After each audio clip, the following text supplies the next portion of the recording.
अस्पतालों में चल रही मॉक ड्रिल पर और ज्यादा जानकारी के लिए हमारे साथ जयपुर से जुड़ रहे हैं हमारे संवाददाता मोहम्मद अतीक। अतीक जी, क्या आप मुझे सुन पा रहे हैं? जी बिल्कुल, मैं सुन पा जी रहा हूँ अतीक आपको। जी, एडवाइजरी जारी हो चुकी है तो क्या तैयारियां हैं हॉस्पिटल्स और अस्पतालों में जयपुर में? लक्ष्य मैं आपको बताना चाहूंगा कि जिस तरीके से चीन में जो सांस संबंधी बीमारी फैल रही है उसको लेकर केंद्र की जो स्वास्थ्य मंत्रालय है वो भी सजग हो चुका है। उसने एडवाइजरी जारी की है। उसके साथ साथ जो राज्य की जो स्वास्थ्य विभाग है वो भी अलर्ट मोड पर आ गया है। अभी कल ही जो स्वास्थ्य विभाग की जो अतिरिक्त मुख्य सचिव है शुभ्रा सिंह ने, उन्होंने एक वीडियो कॉन्फ्रेंसिंग के जरिए से पूरे प्रदेश के जो स्वास्थ्य अफसर थे उनके साथ बैठक की और उनको आवश्यक दिशा निर्देश जारी किए। उन्होंने ये भी कहा कि जो मॉक ड्रिल की जाएगी और उसके साथ ही जो स्वास्थ्य संबंधित जो चीजें हैं, मसलन जैसे कि अगर आप बेड हैं, ऑक्सीजन है, दवाएं हैं, और इसके अलावा जो बच्चों का जो एनआईसीयू वगैरह जो वार्ड होता है उसकी पूरी तरीके से व्यवस्था करने की बात कही गई है। और किसी भी मोर्चे पर जो विभाग है कोई कमी नहीं रखना चाहता है। यही कारण है कि पूरे प्रदेश में अगर आप देखेंगे सीएचसी, पीएचसी, उसके अलावा जो मेडिकल कॉलेज है वहां पर भी बहुत मुस्तैदी के साथ में काम चल रहा है। और इस बीमारी से लड़ने के लिए हमारा जो प्रशासन है पूरी तरीके से मुस्तैद है। लक्ष्य। जी जी जी अतीक, एडवाइजरी के बाद मॉक ड्रिल को लेकर बैठक भी की गई थी, क्या डिसीजन लिए गए हैं, क्या निर्णय लिए गए हैं इस बैठक में? जी बिल्कुल।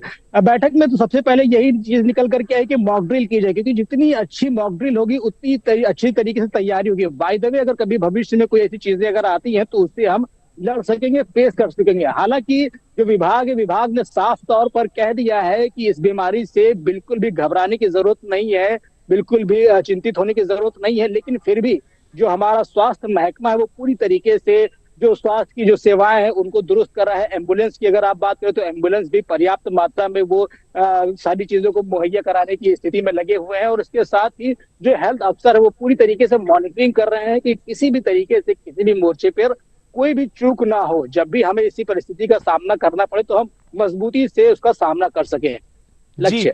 अतीक, मॉक ड्रिल के बाद जो संसाधन अस्पतालों में मौजूद हैं, चाहे वे दवाएं हो या ऑक्सीजन हो, क्या उनमें इजाफा किया जाएगा, क्या परिवर्तन किए जाएंगे और क्या कदम उठाए जाएंगे?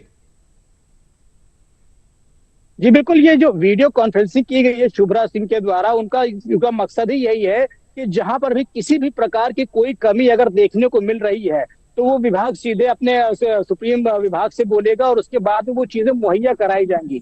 आमतौर पर देखा जाता है कि जैसे ग्रामीण अंचल में अगर आप देखिए तो स्वास्थ्य सेवाओं में अगर थोड़ी बहुत कमी अगर रहती भी है तो इस बैठक का यही मकसद था कि अगर वहां कहीं से भी किसी भी प्रकार की कोई कमी आती है, चाहे वो ऑक्सीजन की हो, दवाओं की हो, बेड की हो, या फिर बच्चों से रिलेटेड कोई भी ऐसी व्यवस्था हो जो चीज उनके पास कमी आ रही है, तो वो अपनी बात को सामने रखें। और जो हेल्थ अफसर है, जैसे कि आपसे बताया शुभ्रा सिंह जी, वो पूरी तरीके से इस पूरे मामले को मॉनिटरिंग कर रही है और जहां भी जो भी कमी पाई जाएगी उसको वो पूर्ति करने की पूरी तैयारी में है।